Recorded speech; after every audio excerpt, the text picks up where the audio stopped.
Girl, I'm just trying to find something to watch on this TV. Hey, grab me them Skittles right there before you come sit down. But you've been doing so good on your little weight loss thing. Really sure you want these? Yeah, in here. Listen. I'd rather eat these Skittles rather than a hamburger sometimes. All that sugar go to them thighs, sweetie.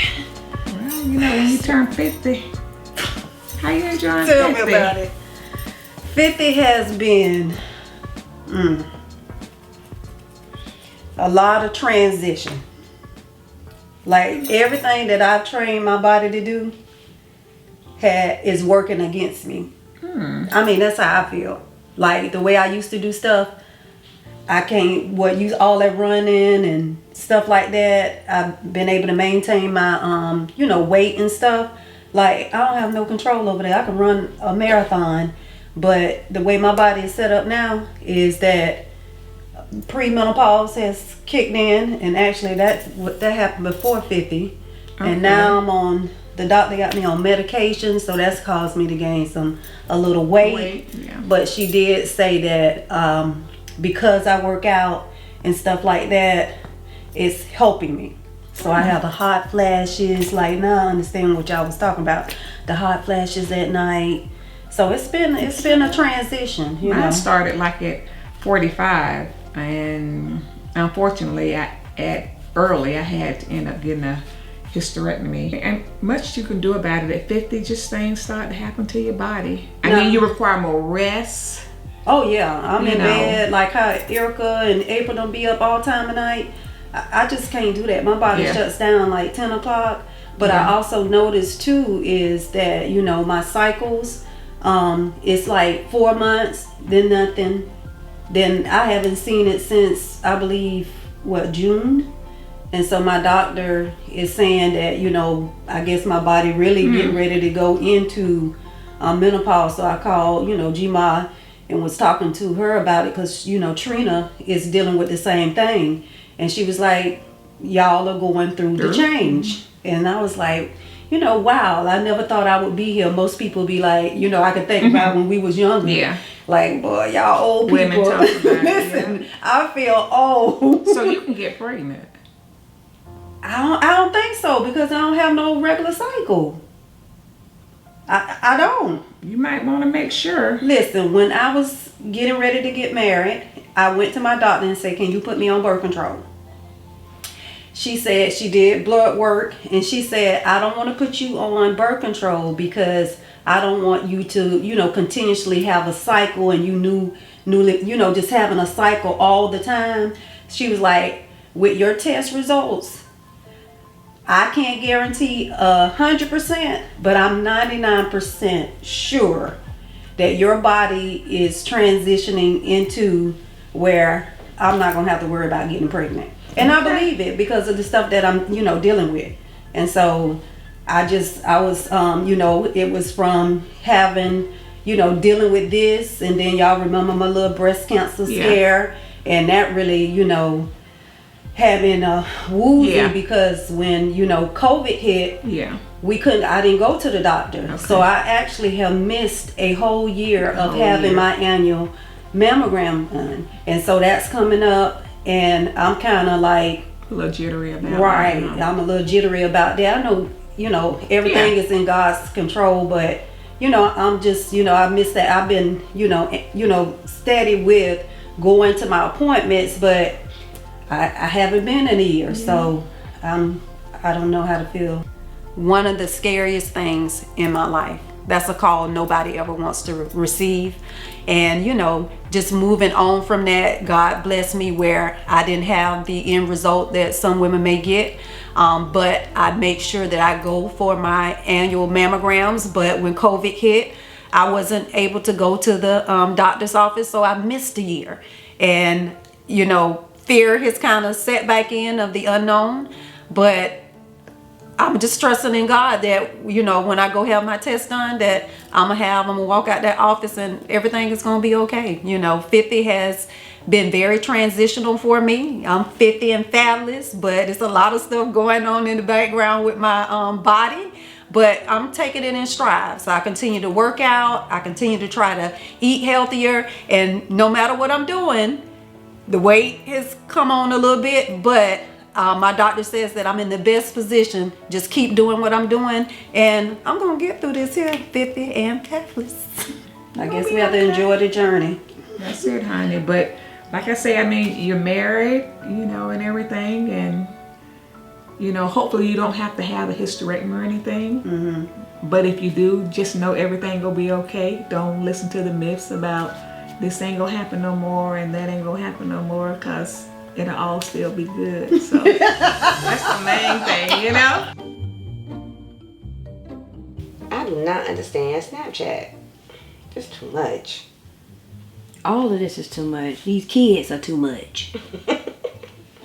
Like, this generation is just ridiculous. It's hard. It's hard having two teenagers, well, one semi-adult who thinks she's an adult. It's rough. It's rough. It's a lot I'm dealing with. Okay, so can I just give my perspective? Do you remember us at that age? I do, but... Ain't no but. I remember us at that age, and and I honestly see it as, because at that age, I was trying to get into somebody party or somebody club. I was ready to get off to school. Like, they don't want to go, like, they literally want to be at home and become an entrepreneur overnight. Like, I was ready to get out of the house. And I think because of our age and the closeness we are with our children, like the conversations, because the things you talk about with your girls, like, I never talked about that kind of stuff with Mom. We talk about it now, but the generation is so open for communication, and you started that with your girls. I did, because there was a communication barrier in my household where I couldn't always be open and honest. Now, my mama wasn't strict, but it was not an easy communication in between the both of us. So I always vowed that I would have that open communication. But some of that stuff I ain't ready to hear. Oh my God. But see, that's what I'm saying. You open the door for them to have those conversations with you, but then you get like that. Like, wait a minute, why am I having this conversation? But at least you know. Like, you know where they're coming from. You know what they're thinking about. And you have the ability to attack it as a parent, but as a parent willing to say, okay, let's talk about alternatives. Let's talk about why you're feeling the way that you're feeling, you know. And we just didn't have that outlet. A lot of things I learned growing up because I heard it at school. You know what I'm saying? Or I heard it on a song, or I heard it in the radio. Like, I don't even remember me having the birds and bees conversation with my mama. I remember her saying, you better not. Right. You know? Well, my mama told me that if I did, I remember, yeah, you remember, like, yeah, if you kiss somebody, you're going to get pregnant. Yeah. You know, that kind of foolishness. Like, it wasn't no conversations. And even now, you know, with my nieces and my cousins, I remember Aunt Cynthia, like, going over Aunt Cynthia's house and her just keeping it 100 right. with us, you know. And so that's why, you know, Kathy's kids and your children, I like the fact that they feel so comfortable to talk to us. But you got to stop. At this point now, it's like you reversing. Like, now you just getting all, and I know you ain't trying to be no grandmama. I'm not trying to be somebody's grandmother at this young age. Well, every now and then you get some gray hairs. That's so... You're rude. But no, real talk, like, it's not always easy, because since 2014 I've had to basically raise them by myself as a single mother. Now, of course, their fathers in their life, but to me there's a difference of being a single parent, because I'm a single parent in the home. Right. So yes, dad is in another state, but mom is here every single day. Mom has to deal with this. Mom has to go this place, that place. So sometimes it could be overwhelming. And then having a child that's basically grown and teaching her, okay, now you no longer have to respect adults. You have to respect your elders, because now you're an adult.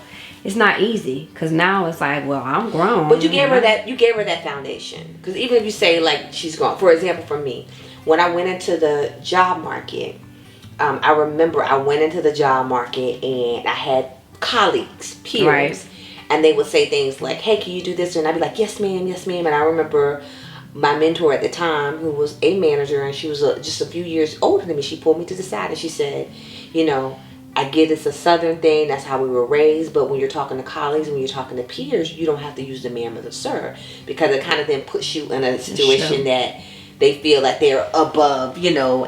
But I'm saying, like, well, for me, it just means that they're seasoned in years. Right. So just having those conversations with her of the workplace environment, how to talk, you know, it's just the little things like that. Because if she does go on a job and she's always, yes, ma'am, yes, sir, yeah, and they're going to treat her like a child. But this generation, it's not like us where it was a yes ma'am and a no ma'am. It's a yeah. Well, that's your fault. That ain't the generation. It is. That's your, because we never made Bryson say, yes, sir, no, ma'am. Like, and when I first started dating Brian, I thought it was, I was like, he doesn't say yes, ma'am. He says yes, he says no. And I'm now really adapted to it. In a sense, it's a Southern thing, because up north, it's not a yes ma'am and a no ma'am. Right. It's a yes, a no. Right. And so, but when I say this generation, they don't think the way that we think. Times are different. Things that they see are different than what we saw. Right. You know, we saw our parents go to school, go to work, come home, and that's that. Right. They see something totally different. So getting out of school, it's like, I may not want to go and go and get another degree, or a degree, period. Right. I might just want to go work at Foot Locker. Right. No, you can't work at Foot Locker for the rest of your life. Unless you want to franchise a Foot Locker. Right. But you got to go to school to learn that. Right. But they don't think But that they see so many young people that don't go to school and they do very well. But I think it's the teaching them of, these are some of the options you have. It isn't now that you just have to go to school to have a good life. Your options are, you have to find that creativity within you. You have to work really hard at whatever it is that you want to do. So, for example, Amari, she loves the field of fashion. She loves art. She loves, modeling. Does she need a college degree for that? No. But what you do is you could do things with her like, okay, here's a contract. Print out a contract for her and say, read that contract and tell me, how is that going to protect you in your future? Or what are some of the questions that you would ask an agent, if they put that contract in front of you?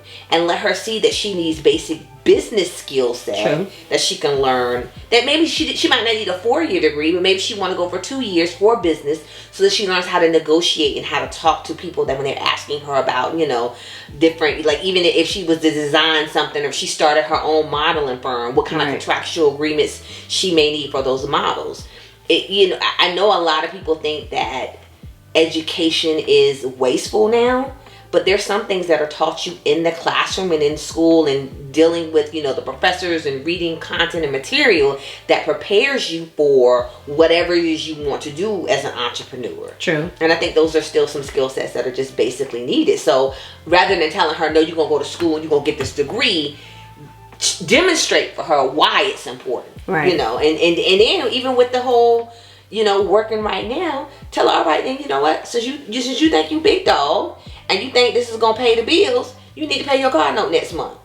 She's like, Ma, what you doing? Exactly. But tell her, say this is what grown people do. Since you say, if you thinking right now, I can do very well even without outside of school, let her see, no, sometimes you need school to take you to the next level, or you need school to help you start that new business. So having that dialogue. But if you come at her in mama bear mode like you've been doing, all you're going to get is pushback. I'm always in mama bear mode. Little April Jr.'s over there.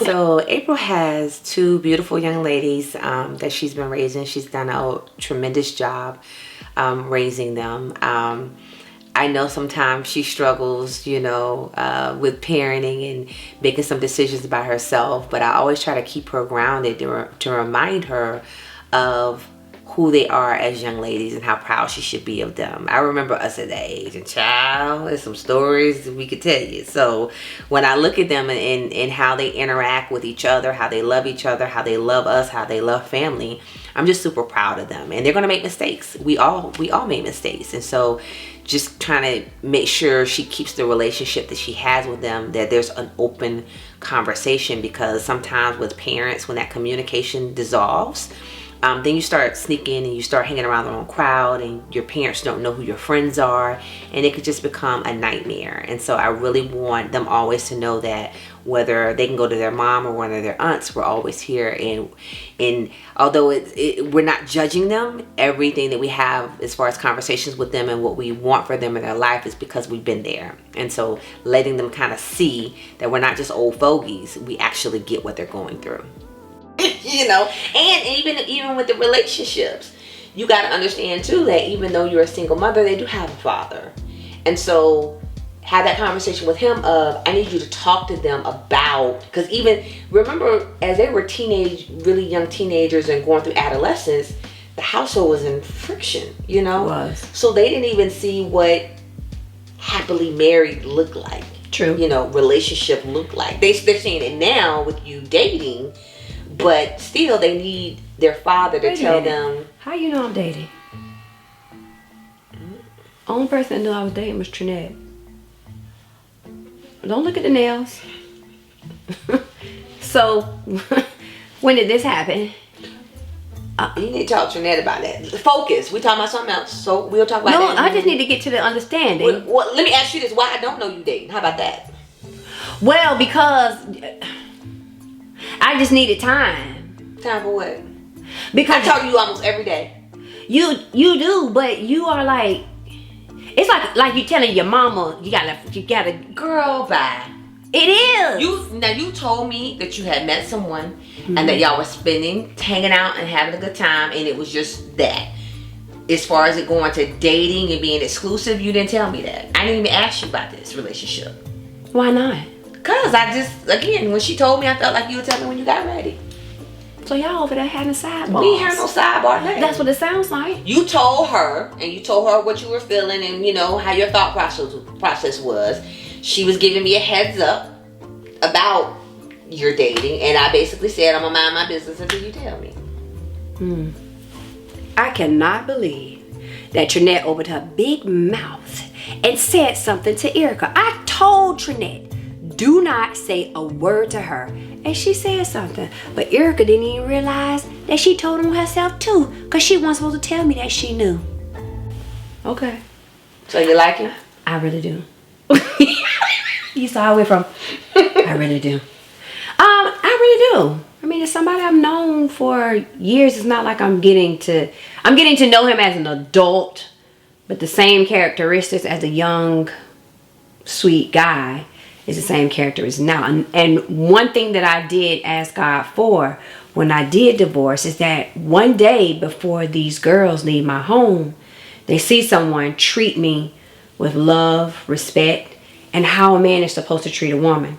And so that's what's been happening.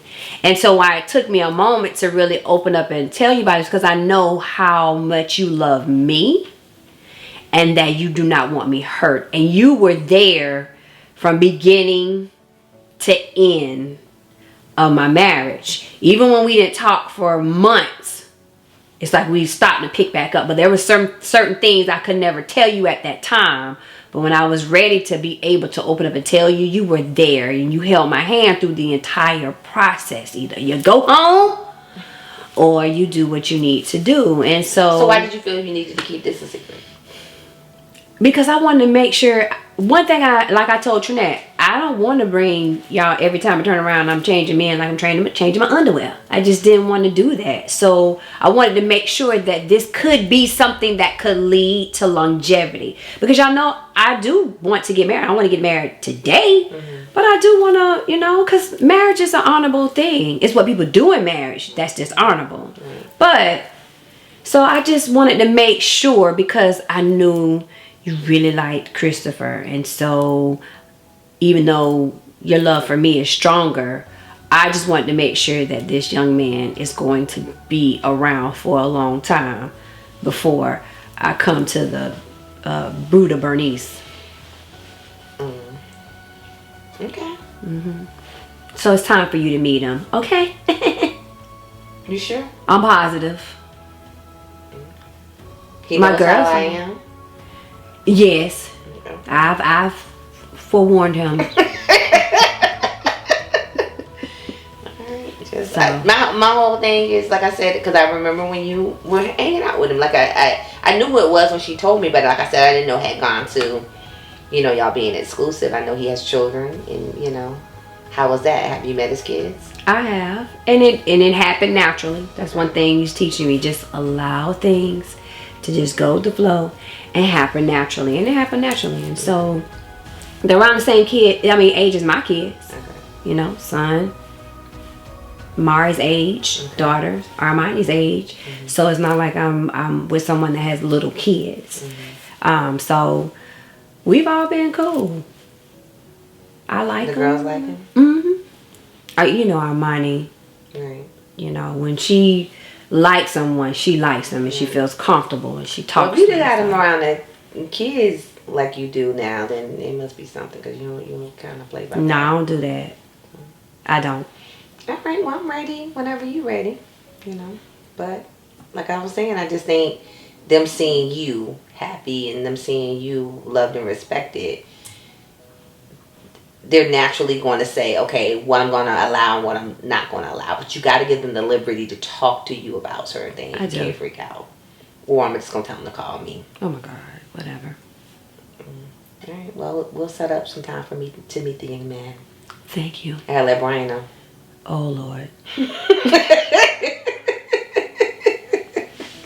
You know, Chris was his own boy too, so you know. I don't even think it was about.